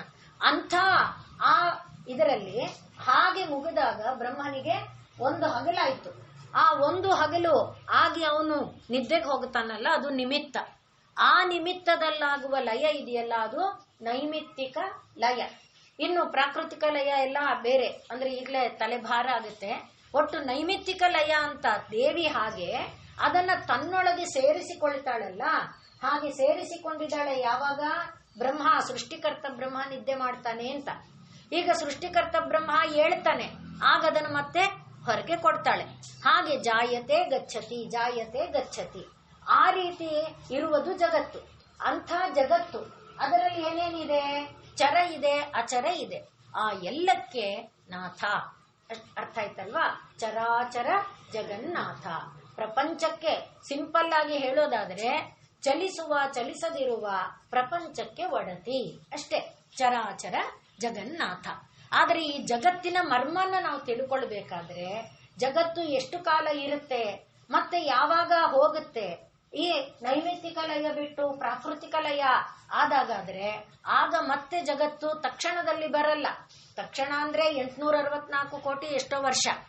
ಆ ತಕ್ಷಣ ಅಲ್ಲದೆ ಎಷ್ಟೋ ಕಾಲ ಇರುತ್ತೆ ಪ್ರಾಕೃತಿಕ ಲಯದಲ್ಲಿ. ಮತ್ತೆ ಅದು ವೈಕೃತಿಕ ಲಯ ಆಗುವಾಗ ಏನಾಗುತ್ತೆ, ಪೃಥ್ವಿ ಎನ್ನುವುದು ಜಲದಲ್ಲಿ, ಜಲ ಎನ್ನುವುದು ತೇಜಸ್ಸಿನಲ್ಲಿ, ತೇಜಸ್ ಎನ್ನುವುದು ವಾಯುವಿನಲ್ಲಿ, ವಾಯು ಎಂಬುದು ಹೀಗೆ ಲಯ ಆಗುತ್ತಾ ಹೋಗಿ ಅದು ಕೊನೆಯಲ್ಲಿ ಪರಬ್ರಹ್ಮ ವಸ್ತುವಿನಲ್ಲಿ ಲಯ ಆಗುತ್ತೆ. ಈ ರೀತಿಯಾಗಿ ಲಯ ಆಗುವ ಸಂದರ್ಭದಲ್ಲಿ ದೇವಿ ಎಲ್ಲವನ್ನ ತನ್ನೊಳಗಿಟ್ಕೊಂಡಿದ್ದಾಳಲ್ಲ, ಆನಂತರ ಅವಳು ಹೊರಗೆ ಹಾಕುವಾಗ ಬರಬಹುದು. ಒಟ್ಟಿನಲ್ಲಿ ಈ ಚರ ಮತ್ತು ಅಚರ ಎಂಬ ಜಗತ್ತೇನಿದೆ, ಆ ಜಗತ್ತಿನಲ್ಲಿರುವ ಎಲ್ಲಕ್ಕೆ ಒಂದು ಹುಲ್ಲು ಮೊನೆಯಿಂದ ಹಿಡಿದು, ಆದ್ರಿಂದಲೇ ಮುಳ್ಳು ಕೊನೆಯು ಎಳ್ಳು ಕೊನೆಯು ಮುಳ್ಳು ಮೊನೆಯು, ಎಲ್ಲೆಲ್ಲೋ ಅವನಿದ್ದಾನೆ, ಚಿಂತ್ಯಾಕೆ ಮಾಡುತ್ತಿದ್ದಿ ಚಿನ್ಮಯನಿದ್ದಾನೆ. ಅದನ್ನ ನಾವಿಲ್ಲಿ ತಿಳ್ಕೊಳ್ಬೇಕಂತು. ಹಾಗಾಗಿ ಎಲ್ಲದರಲ್ಲಿ ಆ ಪರಬ್ರಹ್ಮ ವಸ್ತು ಇದೆ. ಮತ್ತೆ ನಾಥ್ಯತೆ, ನಾಥ್ಯತೆ ಅಂದ್ರೆ ಪ್ರಾರ್ಥನೆ ಮಾಡಬೇಕು. ಪ್ರಾರ್ಥನೆ ಮಾಡೋದು, ಬೇಡೋದು ಯಾರನ್ನ ಅಂದ್ರೆ ಅದನ್ನ ಬೇಡಬೇಕೇ ಹೊರತು ಯಂಕಂಚಿತ್ ಪುರುಷಾಧಮಂ, ಯಾರೋ 5 ಕೋಟಿಗೆ ಒಡೆಯಾಗಿದ್ದಾನೆ, ಅವನು ನನ್ನ ಹತ್ರ 100 ರೂಪಾಯಿ, ನನಗೆ 1000 ರೂಪಾಯಿ ಕೊಟ್ಟು, 1000 ರೂಪಾಯಿ ಸಾಲ ಲೆಕ್ಕಕ್ಕೆ, ನಾನು ಹೇಳೋದು ಯಾವ ಲೆಕ್ಕನೂ ಗೊತ್ತಿಲ್ಲ, ಇವಾಗ 900 ರೂಪಾಯಿ ಕೊಟ್ಟು ನಾಳೆ 1000 ವಾಪಸ್ ಕೊಡಬೇಕು, ಆ ತರದ್ದು ಲೆಕ್ಕಾಚಾರದ್ದೇನೋ ಸಾಲಗಳ ರೀತಿ ಇದೆಯಂತೆ. ಅದು ಇನ್ನೇನ್ ತರದ್ದಿದೆ ನಂಗೆ ಗೊತ್ತಿಲ್ಲ. ಹಾಗೆ ಇವತ್ತು 500 ಕೋಟಿ ಇರುವವನು ಅವನು 4 ವರ್ಷಕ್ಕೆ 550 ಕೋಟಿಯವನಾಗಬಹುದು. ಅವನೇನ್ ಮಾಡ್ತಾನೆ, ನಿನ್ಗೆ ಇವತ್ತು 1000 ಕೊಟ್ಟಿದ್ದಾನೆ, ನಾಳೆ 1000 ಕೊಟ್ಟಿರೋ ಲೆಕ್ಕಕ್ಕೆ 900 ಕೊಡೋದು, ನಾಳೆ ನಾನು 1000 ಅವನಿಗೆ ವಾಪಸ್ ಕೊಡಬೇಕು. ಅಂದ್ರೆ ಆ ರೀತಿಯಲ್ಲಿ ಬಡ್ಡಿ ವ್ಯವಹಾರ ಮಾಡ್ತಾ ಇರುವವನು ಕಷ್ಟ ಸುಖ ಹೇಳಿಕೊಂಡ್ರೆ ಏನ್ ಮಾಡ್ತಾನೆ ಅದೆಲ್ಲ ಗೊತ್ತಿಲ್ಲ, ಕೊಟ್ಟ್ಯಾ ಸರಿ, ಇಲ್ಲ ಏನಾದ್ರೂ ಕೊಡು ಅಂತಾನೆ. ಆದ್ರೆ ಪರಮಾತ್ಮ ಹಾಗಲ್ಲ, ಅವನೇನ್ ಮಾಡ್ತಾನೆ, ಒಂದು ದಳ ಶ್ರೀ ತುಳಸಿ, ಬಿಂದು ಗಂಗೋದಕ, ಇನ್ನೇನ್ ಬೇಡ, ಗಂಗೋದಕ ಅಂತ ಕಾಶಿಗೆ ಹೋಗಿ ಗಂಗೆ ತರ್ಬೇಕಿಲ್ಲ, ನಿನ್ ಮನೇಲಿ ಪಾತ್ರೆಯಲ್ಲಿರೋ ನೀರೇ, ಅದನ್ನು ಕೊಟ್ರೆ ಸಾಕು. ಅವನೇನ್ ಮಾಡ್ತಾನೆ, ಸರಿಭಾಗ ಕೊಡುವ ತನ್ನ ಅರಮನೆಯ ಒಳಗೆ ತಾನೇ ಬಂದು ನಿನ್ ಮನೆ ಸೇವೆ ಮಾಡ್ತಾನಪ್ಪ, ನಿನ್ ಮನೆ ಕಸ ಗುಡಿಸ್ತಾನೆ, ನೀನು ಕ್ಷೌರಿಕ ಆಗಿದ್ರೆ ಕ್ಷೌರಕ್ ಸೇವೆ ಎಲ್ಲ ಮಾಡ್ತಾನೆ, ಅವನೇ ಮಾಡ್ತಾನೆ. ಅದು ಪರಮಾತ್ಮ. ಆದ್ರಿಂದ ನಾಥ್ಯತೆ ಅಂದ್ರೆ ಬೇಡಬೇಕಾದ್ರೆ, ಪ್ರಾರ್ಥನೆ ಮಾಡಬೇಕಾದ್ರೆ ಯಾರನ್ನ ಬೇಡಬೇಕಪ್ಪ ಅಂದ್ರೆ ಆ ಪರಬ್ರಹ್ಮ ವಸ್ತುವನ್ನೇ ಬೇಡಬೇಕು. ಯಾರು ಚರಾಚರ ಜಗತ್ತಿಗೆ ಒಡೆಯನಾಗಿದ್ದಾನೋ ಅಂಥ ಚರಾಚರ ಜಗತ್ತಿಗೆ ಒಡೆಯನಾದಂಥ ಪರಮಾತ್ಮನನ್ನ ಬೇಡಿದರೆ ಆ ಬೇಡುವಿಕೆ ತಿರಸ್ಕಾರವಾಗಲ್ಲ. ಅಕಸ್ಮಾತ್ ತಿರಸ್ಕಾರವಾದರೂ ಅದು ನಿನ್ನ ಶ್ರೇಯಸ್ಸಿಗೇನೆ. ದೇವ್ರು ನೋಡು, ನಾನು ಅಷ್ಟು ಬೇಡದೆ, ದೇವ್ರು ಕೊಡ್ಲಿಲ್ಲ, ಇನ್ನು 10 ದಿನ ಆದ್ಮೇಲೆ ಗೊತ್ತಾಗುತ್ತೆ, ಓ ದೇವ್ರು ಇದಕ್ಕೆ ಕೊಡ್ಲಿಲ್ಲ, ಕರೆಕ್ಟ್ ಕೊಟ್ಟಿದ್ರೆ ನನ್ ಕುತ್ತಿಗೆ ಇಸುಕ್ತಾ ಇದ್ದ, ಇನ್ಯಾರೋ ಬಂದು ಆವಾಗ ನಮ್ಗೆ ಅರ್ಥ ಆಗತ್ತೆ.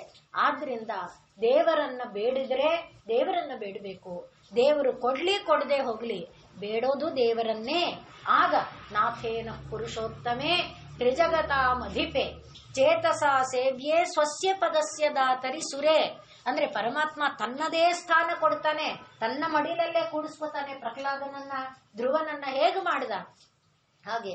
ಆದ್ರಿಂದ ಬೇಡುವಾಗ ಯಾರ್ಯಾರನೋ ಎಂ ಪಶ್ಯಸಿ ತಸ್ಯ ತಸ್ಯ ಪುರತಃ ಮಾ ಬ್ರೂಹಿ ದೀನಂ ವಚಃ, ಯಾರ್ಯಾರ ಮುಂದೆನೋ ದೀನವಾಗಿ ನಿಂತುಕೊಂಡು ಮಾತಾಡ್ಬೇಡಪ್ಪ. ಯಾಚ್ಯ ಮೋಘ ವರಂ ಅಧಿಗುಣೆ, ಅಧಿಗುಣನಾದವನು ತಿರಸ್ಕಾರ ಮಾಡ್ಲಿ ಅದು ಪರವಾಗಿಲ್ಲ, ಆದ್ರೆ ಮೋಸ ಮಾಡುವವನು ಅವನು ಅಧಮನಾದಂಥವನ ಬಳಿ ನಾಧಮೇ ಲಬ್ಧ ಕಾಮ, ನಿನ್ನ ಆಸೆ ನೆರವೇರಿರ್ಬೋದು, ಅವತ್ ತಗೊಂಡಿಲ್ವಾ, ಇವತ್ತು ಕೆಲಸ ಮಾಡು, ಇವತ್ತು ಹೊಡಿ ಅವನನ್ನ, ಇಲ್ಲ ಕಣೋ ಅದೆಲ್ಲ ಇಲ್ಲ, ಅವತ್ತು ನಾನು ದುಡ್ಡು ತಿಂದಿದ್ದು ಅಂತ ಅಧಮನಿಂದ ನಾವೇನಾದ್ರೂ ಪಡ್ಕೊಂಡ್ರೆ ಈ ರೀತಿ ಮಾಡಬಾರದ ಕೆಲಸದ ಪ್ರೇರಣೆ ಇದೆ. ಆದ್ರೆ ಹಾಗಲ್ಲ. ಆದ್ರಿಂದ ನಾವು ಯಾರನ್ನ ಬೇಡಬೇಕಪ್ಪ ಅಂದ್ರೆ ನಾಥ್ಯತೆ ಅಂದ್ರೆ ಎಲ್ಲ ಚರಾಚರ ಜಗತ್ತು ಬೇಡೋದೇ ದೇವಿಯನ್ನ, ಬೇಡೋದೇ ಪರಬ್ರಹ್ಮನನ್ನ. ನನಗಿಂಥ ಸುಂದರ ರೂಪ ಕೊಡು, ನನಗಿಂಥ ಐಶ್ವರ್ಯ ಕೊಡು, ನನಗಿಂಥ ಹೊಟ್ಟೆಗೆ ಊಟ ಕೊಡು, ನನಗಿಂಥ ಉದ್ಯೋಗ ಕೊಡು, ಏನೇ ನನಗೆ ಕೇಳಬೇಕಾದ್ರೂ ನಾವು ದೇವರನ್ನೇ. ಕೊನೆಗೆ ಚರಾಚರ ಜಗತ್ತನ್ನೇ ನಮ್ಗೆ ಬೇಕಂತಾದ್ರು ಚರಾಚರ ಜಗತ್ತು ಬೇಡೋದು ದೇವರನ್ನ, ಜಗತ್ತು ನಮ್ಗೆ ಬೇಕು ಅಂದಾಗ ಬೇಡೋದು ದೇವರನ್ನೇ. ಏನೂ ಬೇಡ ಅಮ್ಮ ನೀನೇ ಬೇಕು ಅನ್ನುವಾಗಲೂ ದೇವರನ್ನೇ. ಹಾಗಾಗಿ ಚರಾಚರ ಜಗತ್ ನಾಥ, ಚರಾಚರ ಜಗನ್ನಾಥ. ಮತ್ತೆ ಚಕ್ರರಾಜ ನಿಕೇತನ, ಅದನ್ನ ನಾವು ಮುಂದಿನ ವಾರ ನೋಡಿ.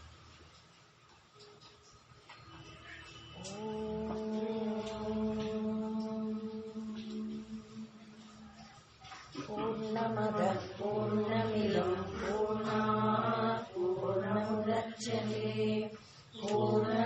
पूर्णमादाय पूर्णमेवावशिष्यते। ॐ शान्ति शान्ति शान्तिः। सर्वे भवन्तु सुखिनः, सर्वे सन्तु निरामयाः, सर्वे भद्राणि पश्यन्तु, मा कश्चित् दुःखभाग् भवेत्।